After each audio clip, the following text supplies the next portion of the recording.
Précisément, 6h43, soyez les bienvenus, des idées de voyage et des recettes parfaites pour l'été. C'est avec Vanessa Za et Marion Sauveur. Et on commence avec Vanessa Za. Bonjour Vanessa. Bonjour Lionel, bonjour à tous. Alors Vanessa, destination le centre Val-de-Loire ce matin pour découvrir un tronçon d'une route unique en Europe. Alors ce matin, on part pas à vélo, je vous emmène sur la première route équestre, la route européenne d'Artagnan. Alors il faut s'imaginer remonter au 17e avec la compagnie des mousquetaires du roi et notamment le plus célèbre, si cher à Alexandre Dumas, d'Artagnan, qui a traversé en long et en large et en travers la France et une partie de l'Europe. Tout ça à cheval, vous l'avez compris. Donc cette route, elle suit ses traces de Loupiac en Gascogne, son village natal, à Maastricht, aux Pays-Bas, où il a trouvé la mort au combat. Ça fait quand même en tout 8000 km. Et donc, comme vous le disiez, cette route traverse le centre Val-de-Loire, mais où exactement, Vanessa ? Elle s'étire sur environ 300 km qui passent par les grands lieux historiques d'Artagnan à traverser. Et on traverse 4 départements. Allez, ça va être un peu le plic-ploc de destination de vacances après le club de l'été. Ouais. À vous de nous les citer, ces départements. On va voir si vous étiez concentrés pendant vos cours de géographie il y a 40 ans. Alors lesquels ? Je dirais le Loiret, l'Indre. L'Indre et Loire. Et puis évidemment... Ma famille habite dans le Loir-et-Cher, ce genre-là. Ah oui, bien sûr, le Loir-et-Cher, Michel Delpech, toute une époque. Allez, tiens, on va y rester justement. Qui dit Loir-et-Cher dit Chambord, incontournable de la route équestre d'Artagnan. Zigna Guitin, chargée de mission comité régional d'équitation Centre-Val de Loire, nous explique pourquoi. Chambord, le château de François Ier, château qui a accueilli de nombreux rois dans le cadre de leur grande chasse à courre qu'ils organisaient sur le domaine, et où on sait de sources sûres que D'Artagnan a séjourné plusieurs fois. Tous les chemins mènent à Chambord. Ce n'est pas à Rome, mais bien à Chambord. Voilà, on peut atteindre Chambord en venant du Loir-et-Cher, en venant de l'Indre, en venant du Cher ou en venant de l'Indre-et-Loire, directement à cheval. Est-ce que vous avez d'autres étapes incontournables sur cette route, Vanessa ? Compliqué toujours de choisir, parce que tous les 10 km, vous avez quelque chose à voir. Une abbaye, un manoir, un château, c'est une région qui était très prisée des rois et des nobles, vous le savez. On s'émerveille à chaque coin, alors pas de rue, mais de chemin. J'ai quand même demandé à Zigna de nous faire un petit échantillon des pépites du patrimoine naturel et bâti qu'on peut découvrir en descendant de Chambord vers le sud. On traverse l'entièreté de la Sologne. Donc là, on est sur des chemins forestiers entre forêts, étangs, avec une faune et une flore absolument incroyables. En descendant encore vers le sud, là, vous arrivez dans l'Indre, où vous allez pouvoir passer à côté du château de Valençay, qui a hébergé les œuvres du Louvre pendant la Deuxième Guerre mondiale et qui est une petite pépite architecturale absolument magnifique. Puis on descend dans le parc naturel régional de la Brenne, où là vous avez à nouveau de nombreux étangs à aller voir, une très belle diversité ornithologique. Et dans ces coins, est-ce que vous avez des adresses d'hébergement, Vanessa ? Alors à Chambord, le mythique relais de Chambord, mais pour un budget un peu plus accessible, vous avez aussi les tout cabanés du relais de Chambord sur le canal du Cosson, ça c'est très sympa. Et dans la Brenne, à Mézières en Brenne, le sanglier hirsute, ça vous va bien je trouve. Marion, ça va vous plaire aussi parce qu'il propose des ateliers de cuisine.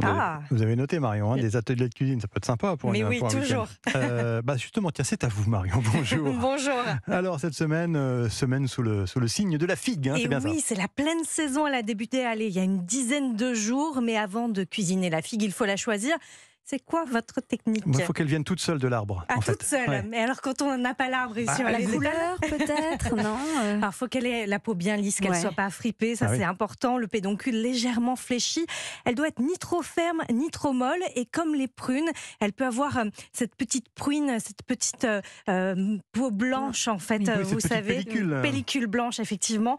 Et c'est bon signe, ça veut dire qu'elle a été cueillie récemment et pas trop manipulée. Autre signe de fraîcheur, la présence d'une petite goutte laiteuse à la base de la figue. Oui, mais qui colle la petite goutte. Exactement. Alors, chaque jeudi, vous partagez des astuces de chef Marion. Et on commence aujourd'hui avec David Gallienne, le chef du Jardin des Plumes, une très jolie maison normande à Giverny. David Gallienne est très attaché à son terroir, il le met en valeur dans ses assiettes. La figue est un indispensable de sa carte en cette fin d'été et il nous donne son astuce pour réussir sa cuisson. C'est tout simplement d'inciser au niveau du pédoncule, au niveau du haut de la figue, de façon à ce que la figue à la cuisson elle n'explose pas et elle puisse faire ressortir toute son eau de végétation, tout son jus, ce qui permettra d'avoir une cuisson aussi très homogène et d'avoir des belles figues qu'on va pouvoir ensuite laquer et qui resteront à la fois moelleuses et juteuses. Et vous allez pouvoir les laquer, ces figues, avec le jus de cuisson et du beurre. Une gourmandise qui va accompagner vos viandes, par exemple. Et c'est d'ailleurs une viande blanche, une volaille fermière que David Gallienne propose à sa carte.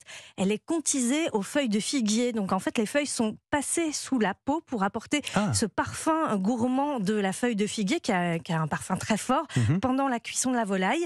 Elle est accompagnée donc de figues rôties dans du vin rouge cette fois et avec des épices. Et ça donne des figues comme des bonbons. Contisé, ça veut dire donc placé sous la peau. Hein. Exactement. Ouais, j'aurais appris quelque chose aujourd'hui, Marlène, vous voyez.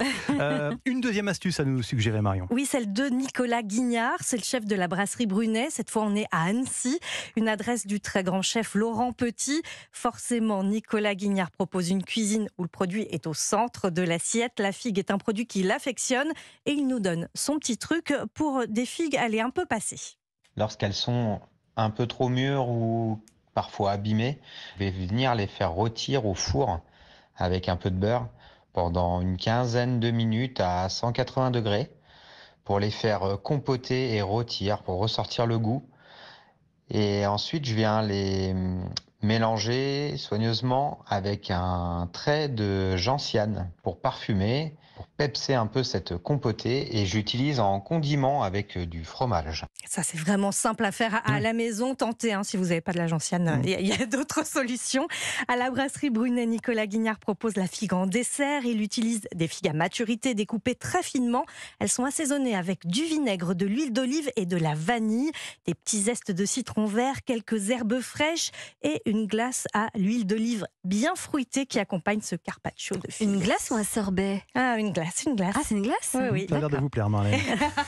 Merci Marion. On retrouve Avec évidemment plaisir. toutes vos recettes sur europe1.fr.